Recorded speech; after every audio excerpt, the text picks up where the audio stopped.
আসসালামু আলাইকুম। ওয়ালাইকুম সালাম। কেমন আছেন ভাইজান? আলহামদুলিল্লাহ ভালো। কার দেশের বাড়ি, কোথায় পরিচয়টা দিন? আমার দেশের বাড়ি হচ্ছে সন্দ্বীপ, চট্টগ্রাম। আপনার? আমার দেশের বাড়ি হচ্ছে হবিগঞ্জ। হবিগঞ্জ। কত বছর আগে কুয়েত আসছেন, কি বিষয় নিয়ে আসছেন, ডিটেলটা বলেন। আমি আসছি হচ্ছে আজকে 10 মাস চলে। আমি হচ্ছে খাদেম বিষয়, খাদেম কি ড্রাইভার না হাউস ড্রাইভিং বিষয়। House driver? আপনি যে হাউস ড্রাইভিং কাজ করেন, খাদেম, এটার ব্যাপারে একটু সুযোগ সুবিধা নিয়ে কথা বলেন। না আলহামদুলিল্লাহ তো অনেক ভালো।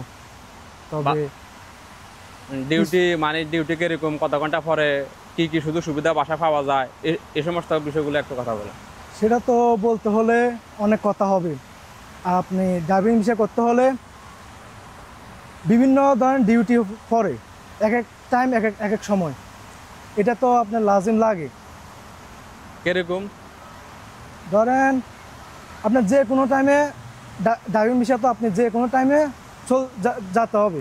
মানে আপনার কাজটা কি শুধু ড্রাইভিং করা, না পাশাপাশি অন্য কোনো কাজকর্ম করতে হয় আপনাকে? না, আমার কাজ হচ্ছে ড্রাইভিং করা, আবার সাগাওয়া বলতেছি, সাগাওয়া মানে দেওয়ানিয়া করতে হয়। দেওয়ানি আমাদের দেশে যে এরকম মজলিস বসে এরকম আর কি। হ্যাঁ, তো আপনার পেশা তো ড্রাইভিং, পাশাপাশি যে আপনি দেওয়ানিয়ার কাজ করেন, অর্থাৎ যে সাগাবার দেন, এগুলোর কি এক্সট্রা কোনো স্যালারি আছে না ওই স্যালারির ভিতরে? না, ও স্যালারির ভিতরে মানে টুকটাক একটু কাজ কাম করি মাঝে মাঝে। তো এগুলা বাড়তি কাজ না আপনার? বাড়তি কাজ, এই বিদেশে আসছি টাকার জন্য, বাড়তি কাজ তো করতে হবে। মানে এখন মালিকের আন্ডারে আসছে, মালিকের যেটা বলে ওইটা করতেই হবে, স্বাভাবিক করতে হবে, না করে উপায় নাই। না বলে তো নাই। তো আপনার ডিউটির কোনো টাইম আছে? টাইম ঠিক নেই, স্কুল আছে, আবার অফিসে যেতে হয়।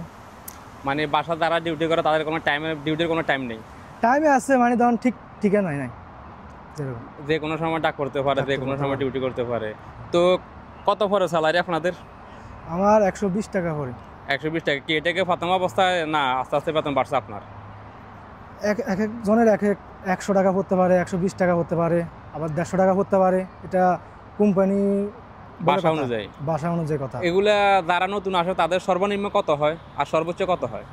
সেটা তো আমি শুদ্ধি কথা পারবো না। আমি আসছি আজকে 10 মাস চলে, তবে এটা আপনি আপনি যখন আসছিলেন তখন আপনার কত ছিল? আমার 100 টাকা ছিল, এখন 20 টাকা বাড়ছে। 20 টাকা বাড়ছে। যাই কত সামনে আরো আস্তে আস্তে বাড়তে বাড়বে। তো অনেকে আসতে চায় খাদেম ড্রাইভার বিষয় নিয়ে, আমাদেরকে অনেকে কমেন্ট করে। তো তাদের উদ্দেশ্যে কিছু বলার আছে? তারা যদি খাদেম ড্রাইভিং বিষয়ে আসে, কি কি শুধু সুবিধা পাবে, অথবা কেমন হবে কুয়েত আসলে, সেটেল কিরকম হতে পারবে, এই বিষয়ে একটু কথা বলেন। সেটেল বলতে এই দেশে আসতে হলে কষ্ট করতে হবে, এক কথা।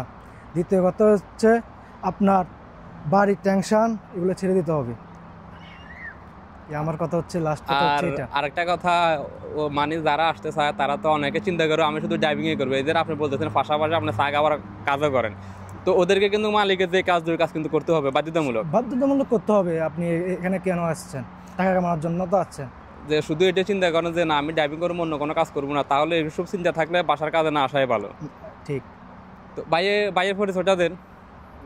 কি কাজ করেন আপনি? কি লজ্জা পাইতেছে? একটু লজ্জা। তো তো ঠিক আছে ভাই, ঠিক আছে, আল্লাহ হাফেজ। ওকে, ধন্যবাদ আপনার মূল্যবান মতামত দেওয়ার জন্য।